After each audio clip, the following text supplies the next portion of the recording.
दिल्ली में फुकरे 3 की शूटिंग चल रही थी। पंकज त्रिपाठी एक्टिंग करके लौटे तो गांव का एक लड़का रंजन वहीं पर खड़ा था। पंकज त्रिपाठी रंजन से पूछते हैं कि क्या हाल बा। रंजन कहते हैं कि ठीक है। और उसके बाद वहां पर जब स्कूल की छुट्टी हुई, बच्चे गुजर रहे थे, तब पंकज त्रिपाठी ने रंजन से पूछा कि गौवा के स्कूलवा के का हाल चाल बा, मास्टर लोग ठीक से पढ़ावता कि ना। रंजन कहते हैं हाल एकदम बेहाल है। और उसके बाद जो तस्वीर अभी आप अपने स्क्रीन पर बस थोड़ी ही देर के बाद देखेंगे, वो गोपालगंज के एक माध्यमिक उच्च माध्यमिक विद्यालय की है, जिसकी स्थिति इतनी बद से बदतर हो चुकी थी कि अगर आप इसकी हालात को पहले देखते तो आप बिहार सरकार को गाली देते। लेकिन अब जो हालात हम आपको दिखा रहे हैं, ये बिहार सरकार की वाहवाही के लिए नहीं, बल्कि पंकज त्रिपाठी के वाहवाही के लिए है। दिल्ली में फुकरे 3 के शूटिंग के दौरान पंकज त्रिपाठी ने अपने गांव के एक भाई साहब से पूछा था। भाई साहब ने कहा था कि जिस विद्यालय में आप पढ़े हैं, जिस विद्यालय में आपके पिताजी पढ़े हैं, उस विद्यालय की स्थिति एकदम नाजुक है।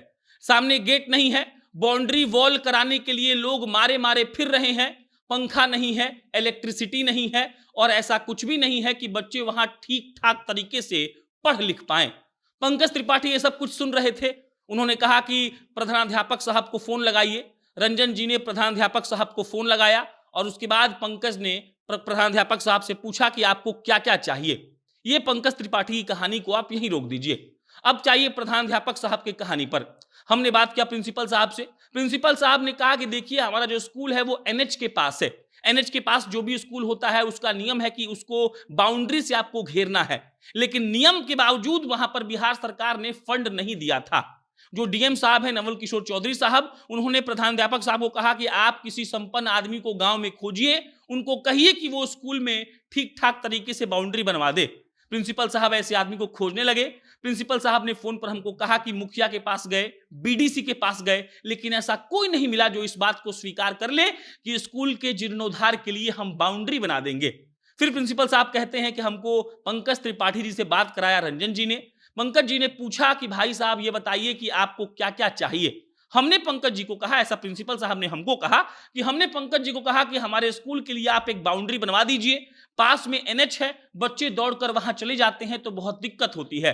पंकज त्रिपाठी ने फोन रखने से पहले कहा कि प्रधानाध्यापक साहब, हम नेता नहीं हैं, अभिनेता हैं। 30 दिनों के भीतर आपके विद्यालय के बाहर बाउंड्री लग जाएगी। 30 दिनों के भीतर विद्यालय में बाउंड्री हो गया और ये कहानी सिर्फ यहीं नहीं रुकती है। उसके बाद पंकज त्रिपाठी फोन करते हैं रंजन जी को, पूछते हैं कि बाउंड्री के अलावा उस विद्यालय को क्या क्या चाहिए। रंजन जी विद्यालय जाते हैं और कहते हैं कि उस विद्यालय में एक ढांचा के सिवा कुछ भी नहीं है। ना वहां गेट है, ना वहां सोलर सिस्टम है, ना वहां इलेक्ट्रिसिटी है, ना बच्चों के लिए वॉशरूम है, ना पंखा है, कुछ नहीं है। पंकज त्रिपाठी कहते हैं कि सब कुछ बनाया जाएगा और सब कुछ बना दिया गया।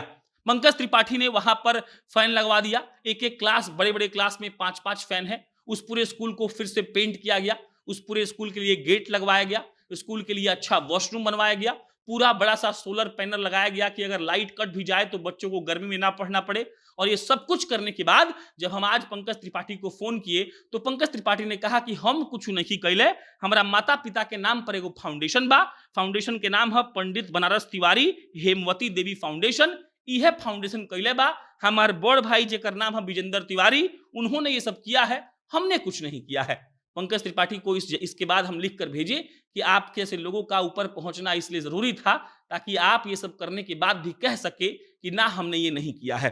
गोपालगंज के प्रशासन ने इस न्यूज को फोटो के सहित ट्वीट किया है, फेसबुक पर डाला है, तमाम सोशल मीडिया पर डाला है और ये बताने का प्रयास किया है कि पंकज त्रिपाठी जब उस जगह पर पहुंच चुके हैं तो कैसे वो अपने उस विद्यालय को नहीं भूले हैं जहां से उन्होंने भी पढ़ाई की है और जहां से एक वक्त उनके पिताजी ने भी पढ़ाई की थी। मतलब सोचिए कि पंकज ने जिस स्कूल का जीर्णोद्धार किया है उस स्कूल में वो खुद पढ़ चुके हैं, उनके पिताजी भी पढ़ चुके हैं और पंकज आज कह रहे थे कि हम क्या पता नहीं क्या क्या लगवा दिए हैं, लेकिन हम ये नहीं चाहते हैं कि इसका पब्लिसिटी हो।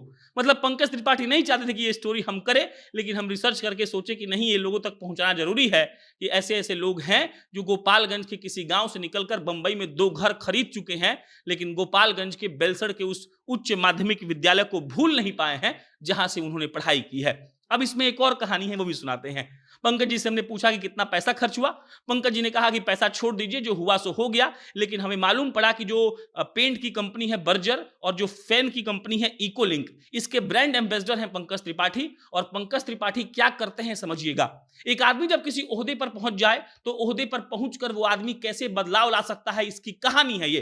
पंकज त्रिपाठी ने कहा कि हमने पेंट वाली कंपनी को कहा, बर्जर को, कि भाई साहब देखिए आप वहां पेंट करवा दीजिए। उन्होंने पेंट करवा दिया।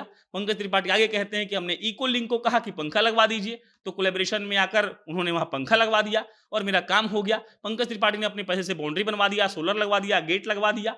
सोचिए, एक आदमी जो अपने ओहदे का इस्तेमाल करे, अच्छे कामों के लिए करे, अपने उस गांव के लिए करे जिस गांव से निकलकर आज वो बड़े शहर का नायक बन चुका है, तो कितना बेहतर रहेगा। और आज जब अभी रंजन जी से बात कर रहे थे तो रंजन जी ने कहा कि ये सब होने के बाद पंकज भैया वहां पर लाइब्रेरी भी बनवा रहे हैं, किताबों का ऑर्डर दिया जा रहा है, लाइब्रेरी के लिए पूरा सेटअप तैयार हो रहा है। और उसके बाद जब हमने प्रिंसिपल साहब को फोन लगाया तो प्रिंसिपल साहब ने खुशी से कहा कि हम तो गए थे बाउंड्री मांगने, हमारा स्कूल को तार दिए पंकज त्रिपाठी जी। बाकी पंकज त्रिपाठी सरीखे सारे अभिनेताओं को बहुत शुक्रिया। पंकज त्रिपाठी के बड़े भाई को, जैसा कि उन्होंने कहा है कि पंकज त्रिपाठी ने कुछ नहीं किया है, हमारे बड़े भाई ने किया है, तो विजेंद्र तिवारी जी को भी शुक्रिया। और धन्य हो ऐसे माँ बाप जिनका नाम हेमवती देवी है, बनारस तिवारी है, जिन्होंने एक ऐसे लाल को जन्म दिया जो लाल बंबई में घर खरीदने के बाद अपने बेलसड़ के उस उच्च माध्यमिक विद्यालय में लमसम 30-35 लाख रुपए खर्च कर देता है। अगर आप वो पेंट और पंखा का पैसा जोड़ ले, अगर वो लोग नहीं देते तो 30-35-40 लाख रुपए तो खर्च हो ही जाता। और धन है हमारा गोपालगंज, जहां से कोई आदमी निकलता है अपने शहर को कभी भूलता नहीं है। धन्यवाद।